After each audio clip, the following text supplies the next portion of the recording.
Y'all, last minute Lori has been filing motions, writing letters, you name it, trying to get everyone thrown off of this case. And we're going to talk about those in today's video.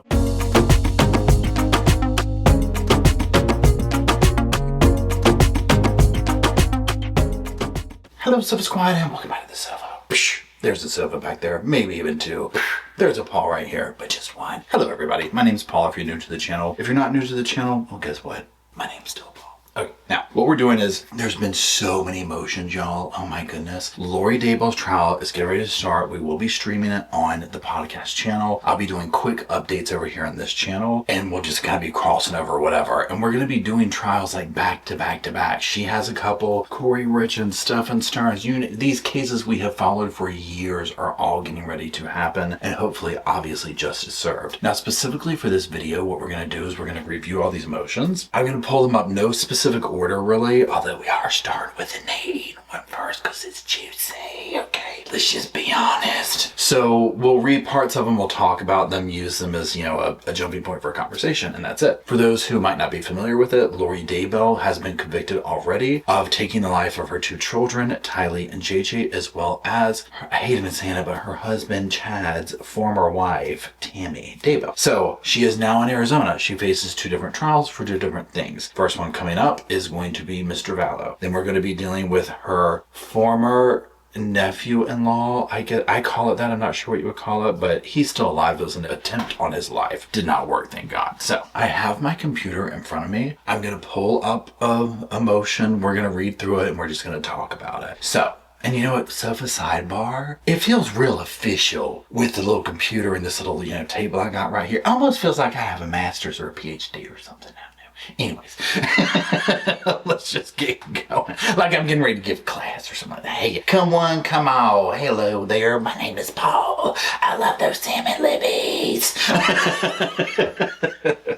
With the little gold bracelet across the pantyhose. Okay, so you can tell how old I am, right? So anyways, let's get going. Now the first one we're gonna do, like I said, because we're nosy and all that kind of thing. Now, I have not looked at these. I mean, I've heard of them obviously, so this is like genuine reaction to it. Is Nate Eaton responding to Lori putting him on the witness list? This didn't even hit me until somebody was like, yeah, she's trying to make it so that he can't like cover the trial or whatever. And I was like, I didn't even think about that. Nate Eaton was the one that went down there to Hawaii, thing in her face. Lori, where are the kids? Do you have anything to say? Do you have anything to say? I mean, come on now, right? So she put him on the witness list and Nate has filed like a very emergency type thing or whatever. So we're just going to read through it here. Now, the first page up here is the first page of the motion.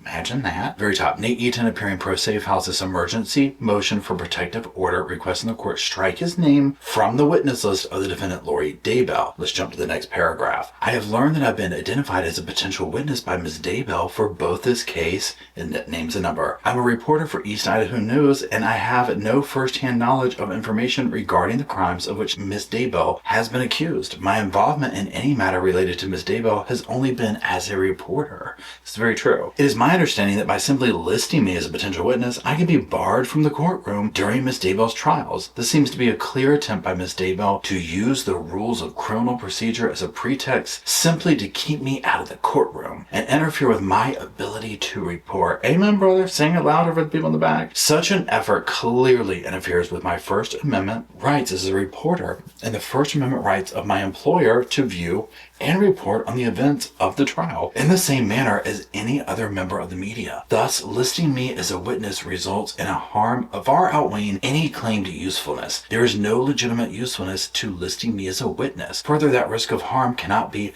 eliminated by a less substantial restriction of discovery rights, as it's not the disclosure of my identity that is harmful, but the abuse of the rules of criminal procedure to list me as a witness in order to interfere with my constitutionally protected rights and duties. And he just finishes it off here with all this stuff in there. Yes, I agree. I think this is like a slimy little, maneuver by Lori. And again, I'm very surprised at how, I shouldn't say that I'm surprised how sneaky she is. I guess how sneaky she is within the legal stuff. Because I'm just like, wow, she's really playing some games here, right? So now at the time of this recording, there's not been a response to it, but it'll come any day, obviously. So, we'll hang tight for that one. Now, let's move on to the next one. Now, the next thing I want to cover, the next motion, is the state filing basically how they're going to say that this was like a financial type gain, the reason she did this. So let's pull this up here. We'll see here this first paragraph where it says the state of Arizona through undersigned counsel is responding to, Lori's request to disclose all 404B evidence. And it says the state has advised that it intends to admit evidence that the murder was committed for financial gain and to allow the defendant to marry another person. The state will admit this evidence to prove the murder was premeditated and to show the motive for the murder was to obtain the proceeds from a life insurance policy for Charles Vallow, Social Security payments for her surviving child and herself as a mother, and to allow her to marry the person with whom she was having an affair. Again, follow the money. That book we're reading, Visions of Glory, no. Follow the money, right? It always is about money and power. Let's keep going. So it says evidence of the premeditation and motive will be shown through witnesses and iCloud documents. The state will call a witness from Banner Life Insurance Company to show that the defendant contacted the victim's insurance company within 4 days of the murder of her husband to collect the proceeds because she believed she was the sole beneficiary. Man, I just love that part where she found out she wasn't, right? That's just the creme de la creme. Okay, so it says during this recorded call by the defendant, she provided a different story about how her husband died by telling the life insurance reps that her husband's death was an accident. When the defendant learned that she was not the beneficiary, she advised the person she was having an affair with. So I talked to the insurance company. He changed it in March. So it was probably Ned before he got rid of him. They can't tell me to who, of course, but it's done. I'll still get the $4,000 a month from SS. The statement by the party opponent about the life insurance proceeds is evidence of the premeditation. The defendant later contacted the sister of Charles Vallow to confront her about the fact that Charles Vallow changed his life insurance beneficiary. Let's pause there real quick. So remember, if you're new to this, Ned is the person that they were saying basically like possessed Charles Vallow. Cannot roll my eyes hard enough. Again, she was bitter over this, and she probably had an idea during this phone call, and then obviously she found out very quickly that it went to Kay. I think that she absolutely resented Kay over this, and for multiple reasons too, but especially about the money. Let's finish this out. So it says the state will present testimony from an investigator with the Social Security Administration and iCloud documents to show that the defendant was aware of how much money from Social Security she would receive for her son JJ and herself as a result of the death of Charles Vallow before she went to speak with anyone at Social Security. Now it says this testimony and evidence further support that the defendant premeditated the murder of her husband. Now also to the fact that she's wanting to kill everyone around her but keep collecting on that money, right? And again, $4,000 a month? We'll still get the $4,000, honey. I mean, that's a lot of money on its own. Okay, she's acting like it's like a few pennies or whatever, and I get maybe they had a lifestyle that wasn't a lot of money to them, I understand, but because this is drenched in like murder of kids and people and whatnot, and then you're just kind of looking at like almost like this, like, well, I guess we just eat like pork and beans, the $4,000 a month will be okay, and you're just like, seriously? It just finishes out on the last page saying they're going to bring testimony from witnesses who were friends with the defendant and iCloud documents to show the defendant used her religious belief system as a way to justify the premeditated murder of her husband, Charles Vallow. And right there, a key sentence right there, she used her religious belief system to justify. I mean, that is at the heart of this case, right? And it's what's so frustrating. Let's go on to the next one. Now, let's go look at one of the motions filed that's kind of given a sentence range and things of that nature. Okay, so you'll see here first page, it says the state, through undersigned counsel, hereby submits the state's final trial management conference statement for the above entitled action. It lists the charges and sentencing range, including any sentence enhancements alleged. Count 1, conspiracy to commit first-degree murder. C1F, dangerous. And this is life without the possibility of release on any basis until the service of 25 years. So, there's that. 2, settlement status. Plea offer, no offer, okay? Settlement conference occurred answered no. And are the defendant and the state willing to further discuss settlement? No. You know the lawyer's probably like, absolutely not. Number 3, number of trial jurors and alternates, 12 plus 4 alternates. Number 4, list of potential witnesses. Beneath that it says states, Chandler Police Department, and it lists off the names here that we see. And then the fire department with a couple of people, Department of Public Safety, OME, a doctor, Office of the Inspector, Banner Life Insurance. Then civilians, Christina Atwood, Adam Cox, remember this is her brother, Nancy Jo Hancock, Serena Sharp, and Kay Woodcock. That's going to be the big showdown, in my opinion, right? It will be interesting to have Adam up there as well, but, you know, the K is the one. So it says estimated trial days, 5 weeks. 6, brief statement of case to be read to jury. It says the state alleges that on July 11th, 2019, at approximately 7:37 a.m., Charles Vallow shows up to the address in Chandler, Arizona, to pick up his son from the residence where his wife, Lori Vallow, parentheses, Lori Daybell, was living. The state further alleges that Lori Vallow Daybell conspired with her brother, Alex Cox, to kill her husband, Charles Vallow, so she could marry Chad Daybell and obtain money from Charles Vallow's life insurance policy and from Social Security. On number 7, it says special jury voir dire questions to be filed separately. And number 8, a list of standard jury instructions plus original and 1 copy of any special jury instructions to be filed separately. So there was that one. Now notice this name at the bottom. It says Trina K, Deputy County Attorney. Now why is that important, you might ask? Well, because we're going to see some filings about her as well in a minute. Now, before we get into all that, let's talk about wardrobe. Probably the most important thing to her. Let's talk about wardrobe. Let's talk about shock collars.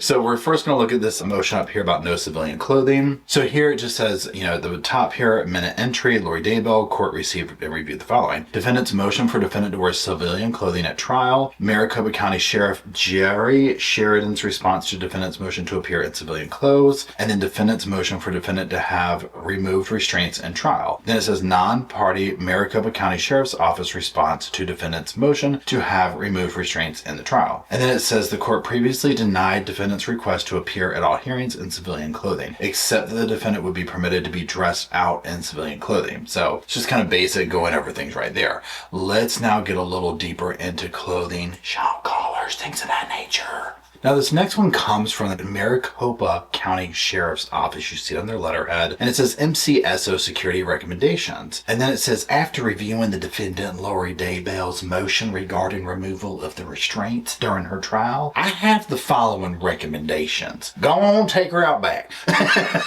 Just kidding. It doesn't say that. Can you imagine, right? Anyways, let's keep going. It says, normally inmates attending their trials wear a leg brace and an RACC belt around their waist, which allows detention officers to deliver an electric shock by remote control. We like this feature in the Sarah Boone trial. That was pretty fun to us, okay? Now, it says these 2 devices are worn under the clothing of the inmate and are not visible to jurors in the courtroom. Handcuffs, leg chains, inmate uniforms are not worn while in courtroom, and this is done specifically to prevent the jury from knowing the defendant is currently an inmate. Now, yes, all jokes aside, I 100% agree with this, even though it's like, whatever, right? You know, everyone deserves to be presented in their best light during a trial.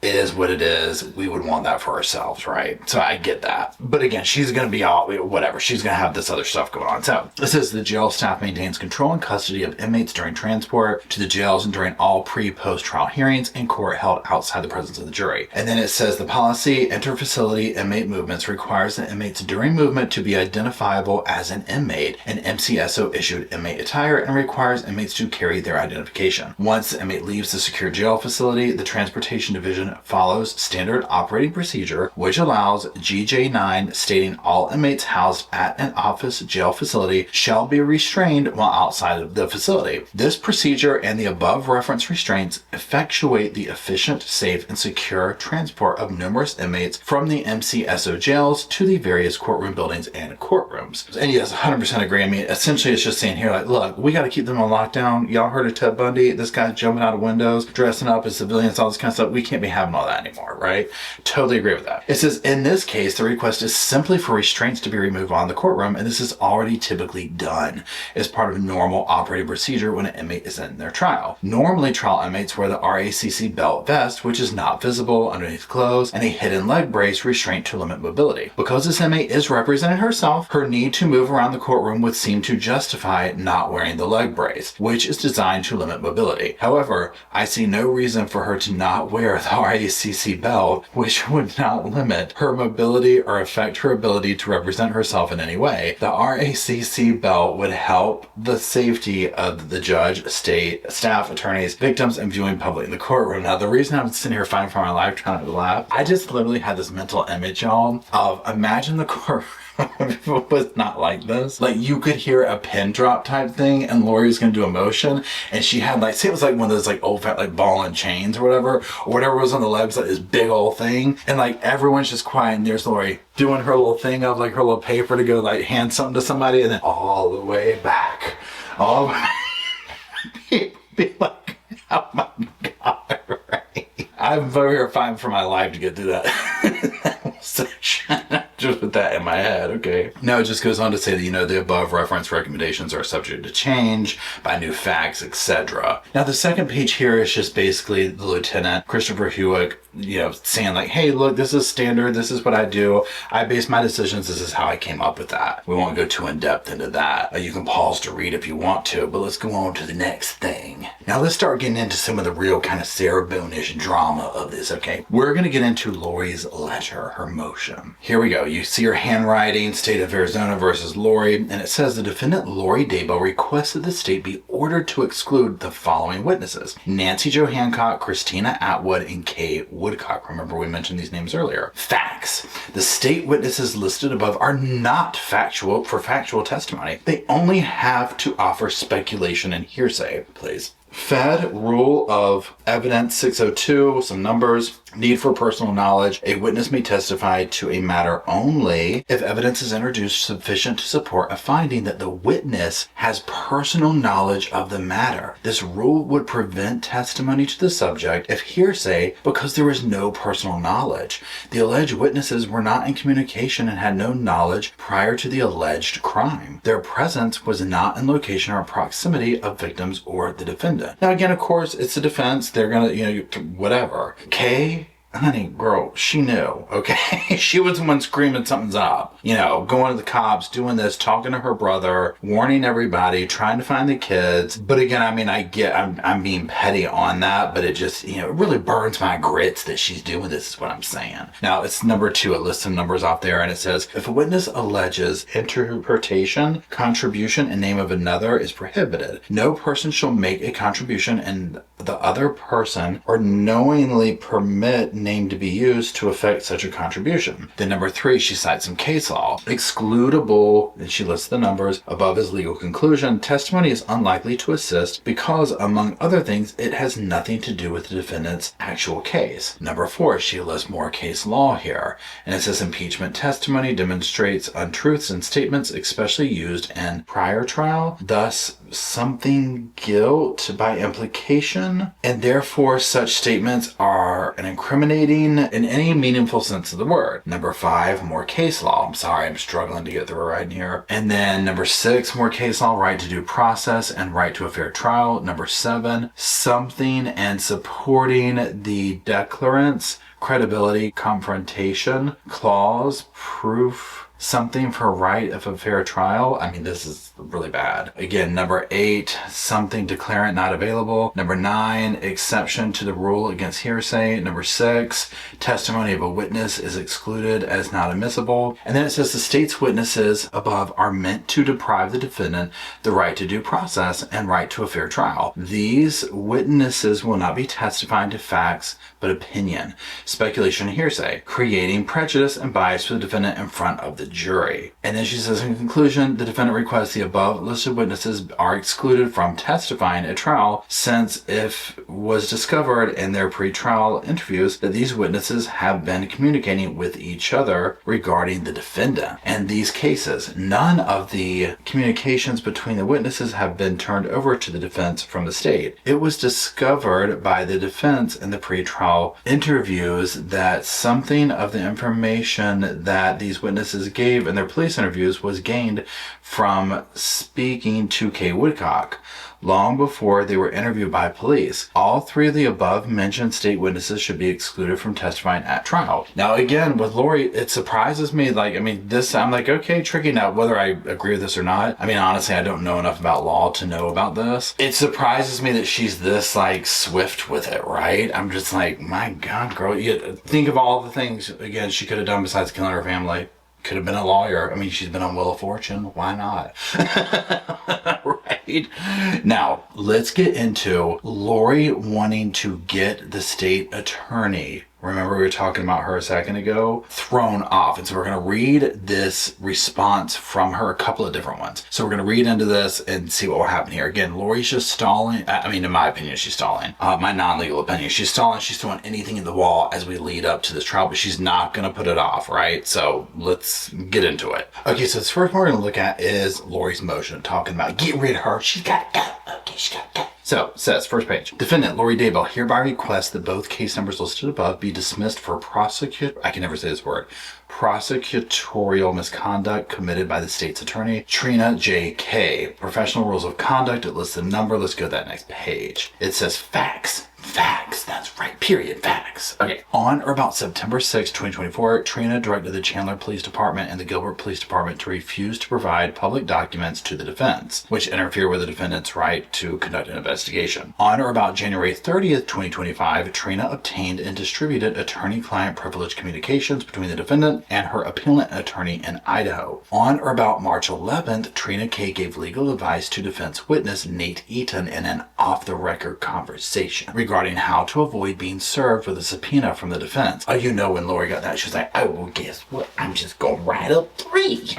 I can see it now, right? Miss K has personally thrown her ethics and duties out the window in order to win this high-profile case in front of a worldwide audience. This is the narcissism right here, right? Very Sarah Boone, giving Sarah. Okay. Because this court has ignored the state's conduct, Trina became more blatant in her disregard for her ethical obligation. This is sadly similar to her longtime boyfriend Juan Martinez's behavior in a high-profile case years ago here in Maricopa County. It seems her behavior is not original. She ain't the blueprint. Okay. Lori goes on to say, the court is obligated to discipline officers of the court for misconduct. This misconduct is egregious and needs to be addressed by the court. The actions that the defendant is seeking the court as a result of Miss Trina K's misconduct are as follows. Yes, there you go. Nanny, nanny, boo-boo. Number 1, removal from the above cases for the prosecutorial misconduct. 2, sanctions by the court of dismissal charges. And 3, disbarment by the state of Arizona. I mean, do we need to go? She needs to get Zulema up in here to do some Earth, Wind, Fire on her. I mean, something, right? Good Lord. She better be thankful Lori's not in the portal casting spells. Now, you think Trina's going to sit by all quiet? No, she didn't. Okay, we're going to read what Miss Trina had to say. I love saying that, and I don't know if it's Trina or Trina, but you know Trina from Miami, the rapper. I don't know if she still makes stuff. That's what I keep thinking of. Okay, let's keep going. Okay, so here we go. Now, it says the state of Arizona versus Lori. It says the state of Arizona, through undersigned counsel, requests this court deny the defendant's motion as there has been no prosecutorial misconduct. The state responds to each of the 3 allegations by noting that the facts as alleged by the defendant as to each issue are simply untrue. Okay, September 6th, the state became aware that the defense had made a public records request to the Gilbert Police Department. The state emailed defense counsel and asked them to request these items from the state. The state also requested the documents listed in the defendant's public records request from Gilbert Police Department. When the state obtained the documents that defense had requested from the Gilbert Police Department, the state disclosed them on October 1st, 2024 as bait stamped pages, and it lists some numbers. On September 18th, 2024, the state became aware that the defense had made a request to the crime analysis section of the Chandler Police Department. The state was advised that the defense request was improper because it was made to the crime analysis section rather than going through the public records request process. The state was advised the Chandler Police Records Specialist section spoke with Laura Moyes, who sent a request for the log records for all digital devices downloaded. The state was also advised that the Chandler Police Department did not know what was being requested as log records. Chandler Police Records Specialist section advised Laura Moyes that when the computer crimes detectives are involved in a case, their supplemental reports contain downloaded information on all devices that the Chandler Police Department extracts data from. All reports relating to the download of Charles Valid devices had previously been disclosed to the defense. Additionally, all extractions relating to the download of Charles Valid's devices have previously been disclosed. On September 9th, 2024, the state filed state's motion for defense to comply with Rule 15.4e. On October 15th, 2024, the court issued a minute entry denying the state's request. The state is unaware of any other public records request to either Chandler Police Department or Gilbert Police Department by the defendant or her own defense team. Then it says February 6, 2025, the state disclosed MCSO jail calls made by Lori Vallow between 10/24/2024 and 1/24/2025, as well as jail messages and photos from defendant Lori Vallow Daybell's tablet for the time period of 10/24/2024 to 1/24/2025. On March 18th, 2025, the defendant filed a motion to dismiss for violation of attorney-client privilege communications. The state is currently working on a response to this motion. The state hereby incorporates its response to defendant's motion to dismiss for violation of attorney-client privilege communications as part of this response. And then number 3, March 6, 2025, defendant filed a supplemental 15.2 notice as to both the cases. The state requested that separate notices be filed for each case number so the state would know which defense and witnesses apply to each case. March 7th, the state learned that the defense noticed witnesses Nate Eaton is a reporter from Idaho. On March 12th, defendant filed a supplemental 15.2 notice for the case and a separate notice for the other case, so for both cases. March 16th, the state filed a motion to preclude all witnesses notice on defendant's supplemental 15.2 for this cause number. As the final trial management conference on March 18th, 2025, the court heard from the parties of the motion. The state advised that it did not have contact information for most of the witnesses. The state also advised that one of the defense witnesses, Nate Eaton, was a reporter. Nate Eaton contacted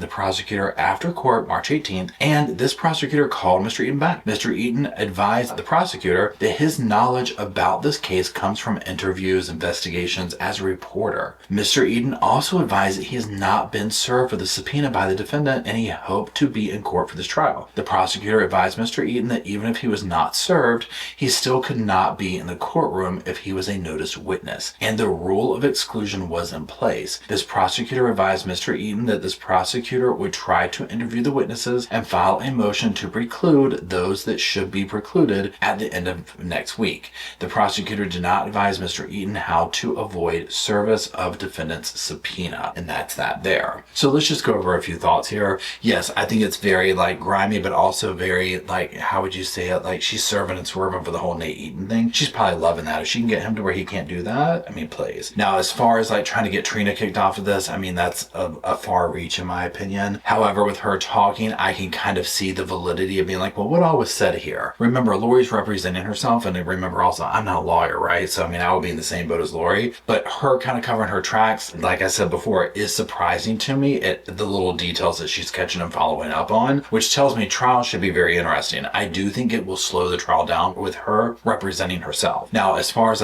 how she looks and dress and the shot con and all this type of stuff, we talked about that. Yes, 100%. I feel like whoever's on trial, especially if they're, defending themselves, they need to look like like they're not an inmate already. You can completely see how that would be biased. I understand that. And then really the rest of the stuff here, trying to get, you know, Kay's stuff thrown out, to me, that's just a long shot. I mean, sure, why not try it? Because Kay's testimony, I imagine, will be very damning. You know, for Lori to take the whole thing of like, oh, it's hearsay, it's this, it's that. And she was like a first-hand person in and around all this. She, again, I credit her, and there's several people, but Kay, to me, is at the center of it, Kay and Larry, of getting justice and being the first to be like, something's not right. I'm trying to get a hold of JJ. Like, what is up? We need to send people to the house. The kids are not okay, okay? And then, like I said, Nate Eaton, he's run down to Hawaii. He's sticking a microphone in Lori's face. So all these people were very intricate in where we're getting to where we're at today, and obviously the police department, etc. So we will see what happens. Again, even though I'm like, okay, we're going to stream, we're going to do this, and blah, blah, blah, blah, blah, y'all, anything can happen. I'm recording this on the 27th, so we're days away from jury selection even starting. And then the trial, obviously. So anything can take place. You just never know. I hope it does so that they can get justice in the name of, obviously, Charles Vallow, Brandon, and then, you know, move on, right? And I don't really even like to say like open closure, because it'll never be closed. These were people's lives that they lost. People were affected by this. There were loved ones that were lost and whatnot, but they can get past this part of it, right? I do think there's going to be a showdown. And when I say showdown, I think Lori's going to try and show out with people like Kay especially. And I think Kay will hold her own. I think she sees Lori for exactly what she is. And I think Lori knows that. And I think it really ticks Lori off, right? She gets it. I mean, Kay's just, no. You know, I gave you a chance as a person. You were seemingly this, you know, decent person back then. And I don't know what happened to you, but no, you're not going to get away with this. And we'll do what we have to do to keep you behind bars the rest of your life. My hat goes off to her, right? So anyways, that's it. Let me know what you think down in the comment section below. If you're still watching, I do appreciate it if you are still watching. And that's it. So just drop some comments down there while you're in the comment section. If you could, drop some sofas off for Rosco and Spirit, Bo and Luke, myself, and the rest of the squad. Good Lord Almighty, y'all. Come on, gather around until we all get all gathered up and we make our way down that comment section, talk about this, Casey Anthony, you name it, all the stuff we talk about here at the Sofa Squad. We will see you soon. I just wanted to say thank you again for watching the whole video, and also thank you for being part of the Sofa Squad. Special thanks to all the Patreon members, channel members from both of my channels, everybody who likes, shares, subscribes, comments in the comment sections. It helps the channel out so much. Now don't forget, I do have that other channel, the podcast channel. That's where we go live, we hang out, we talk. We have kind of sort of a schedule, but just be sure and check it out. I'll put it up here on the screen. And then, like I said in the beginning of the video, if you want to follow me and Rosco on the Instagram, go on, check it out. It's right here on the screen again. But once again, thank you very much. I really appreciate you being part of the Sofa Squad, and I'll see you in the next video.